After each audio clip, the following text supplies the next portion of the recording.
বর্ষার রাত। বাইরে টুপটাপ বৃষ্টি পড়ছে।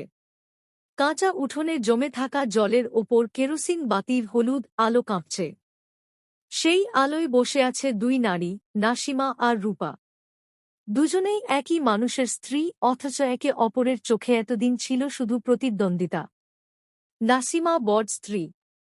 10 বছর আগে বিয়ে হয়েছিল রহমানের সঙ্গে। সংসারটা ছোট হলেও ভালোবাসায় ভরা ছিল। কিন্তু 5 বছর কেটে যাওয়ার পরও সন্তান না হওয়ায় রহমানের পরিবার চাপ দিতে থাকে দ্বিতীয় বিয়ের জন্য। অনেক কান্না, অপমান আর চুপচাপ সহ্য করার পরে রহমান দ্বিতীয় বিয়ে করে রূপাকে। রূপা ছিল খুব গরিব ঘরের মেয়ে।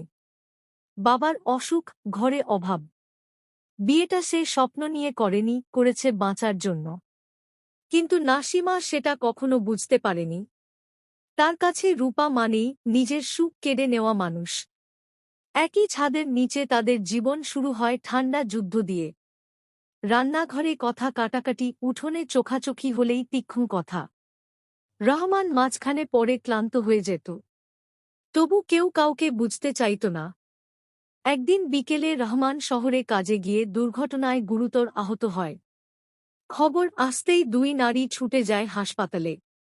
ডাক্তার বলে, রক্ত লাগবে, দ্রুত। রহমানের রক্তের গ্রুপ বিরল ছিল। মিলে গেল রূপার সঙ্গে। এক মুহূর্ত দেরি না করে রূপা রক্ত দিল। নাসিমা দূরে দাঁড়িয়ে দেখছিল। তার বুকের ভেতর হঠাৎ অদ্ভুত কিছু ভেঙে পড়ল।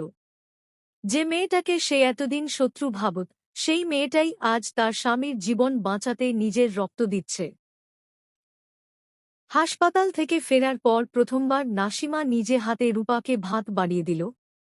রূপা অবাক হয়ে তাকিয়েছিল। নাসিমা শুধু বলল, তুই না থাকলে মানুষটা বাঁচত না। সেদিন রাতে অনেকদিন পর দুজনের মধ্যে কথা হল। রূপা ধীরে ধীরে নিজের জীবনের গল্প খুলে বলল, কিভাবে অভাবের জন্য পড়াশোনা ছাড়তে হয়েছে, কিভাবে মায়ের ওষুধ কেনার টাকার জন্য এই বিয়েতে রাজি হয়েছিল। বলতে বলতে রূপার চোখ ভিজে গেল। নাসিমা চুপ করে শুনছিল। তারপর আস্তে বলল, আমি ভাবতাম তুই আমার সব কেড়ে নিয়েছিস। কয়েক মাস পরে রহমান পুরোপুরি সুস্থ হয়ে বাড়ি ফিরল। কিন্তু এবার বাড়ির পরিবেশ আলাদা। দুই স্ত্রী আর আগের মতো ঝগড়া করে না। একসঙ্গে রান্না করে, হাসে, গল্প করে। রহমান অবাক হয়ে দেখত। একদিন সকালে নাসিমা হঠাৎ অসুস্থ।